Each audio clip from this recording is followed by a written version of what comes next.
ఫైనల్గా ఈరోజు supreme court comment విన్న తర్వాత ఒక్క క్షణం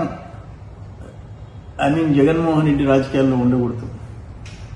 ప్రజలకి క్షమాపణ చెప్పి తలదించుకొని ప్రజలకు క్షమాపణ చెప్పి రాజకీయాల నుంచి తప్పిపోవాలా, రాజకీయ పార్టీలకి నీ శాసనసభ్యత్వాలకి రాజీనామా చేయాలి. సుప్రీంకోర్టు లిక్కర్ స్కామ్లో చాలా స్పష్టంగా డెసిషన్ ఇచ్చింది. ఒకటి, రాజకేశ్వర రెడ్డికి బెయిల్ ఇచ్చేది లేదు. 2, ఇది 3,500 కోట్ల స్కామ్. 3, రాజకీయ నాయకులు అధికారులు అండలేకపోతే ఇంత పెద్ద స్కామ్ జరగదు అన్నారు. అంటే 3,500 crores సిట్ విచారణలో ఎంతమంది, మిథున్ రెడ్డి, ధనంజయ రెడ్డి, మిగతా చెవిరెడ్డి భాస్కర్ రెడ్డిలు, ధనంజయ రెడ్డిలు, వీళ్ళందరూ బెయిల్ మీద వచ్చారు. రాజకేశ్వర రెడ్డి 10 నెలల నుంచి జైల్లో ఉన్నాడు.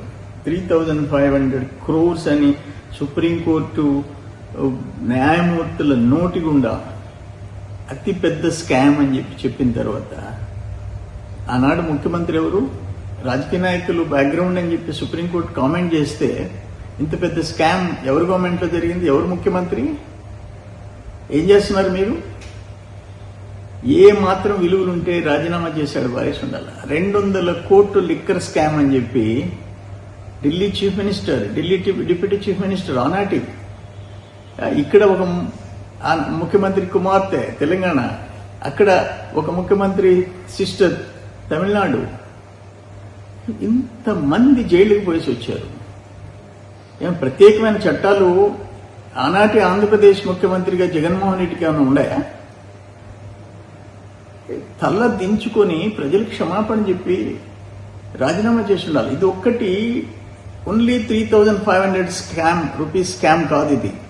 దీంతో పాటు కొన్ని వేల మంది ప్రాణాలు తీసిన కుంభకోణం, కొన్ని లక్షల మంది అనారోగ్యానికి కారణమైన కుంభకోణం, అనేక మంది ఆర్థికంగా కుటుంబాలు నలిగిపోయేదానికి కారణం, పైశాచికంగా ఒక కల్తీ మద్యము పేదోళ్ళ నోట్లో పోసి నా ఎస్సీలు నా ఎస్టీలు అన్న నాటి ముఖ్యమంత్రి ఈరోజు ఏం సమాధానం చెప్తారు మీరు?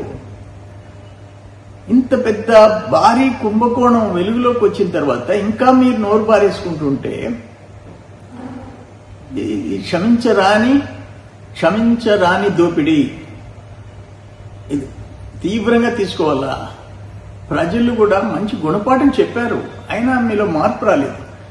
ఫైనల్గా నేను ఒకటే డిమాండ్ చేస్తున్నా, దీని అంతటికీ కారణం లక్షలాది మంది అనారోగ్యానికి, వాళ్ళ ప్రాణాలు, వేలాది మంది ప్రాణాలు పోయేదానికి, వాళ్ళ ఆర్థిక పరిస్థితులు చిన్నాభిన్నమయ్యేదానికి నువ్వు కారణం. 3,500 కోట్లు ఆషామాషి కాదు. వీటన్నిటి బ్యాక్గ్రౌండ్ రాజకీయ నాయకుడు మీరు తప్ప, మీ కనుసన్నల్లో మీ రైట్ హ్యాండ్లు, లెఫ్ట్ హ్యాండ్లు, మీ సీఎంఓలో ఉండే అధికారులు అందరూ జైలుకి పోయించారు. ఫైనల్గా ఈరోజు సుప్రీంకోర్టు కామెంట్ విన్న తర్వాత ఒక్క క్షణం జగన్మోహన్ రెడ్డి రాజకీయాల్లో ఉండకూడదు.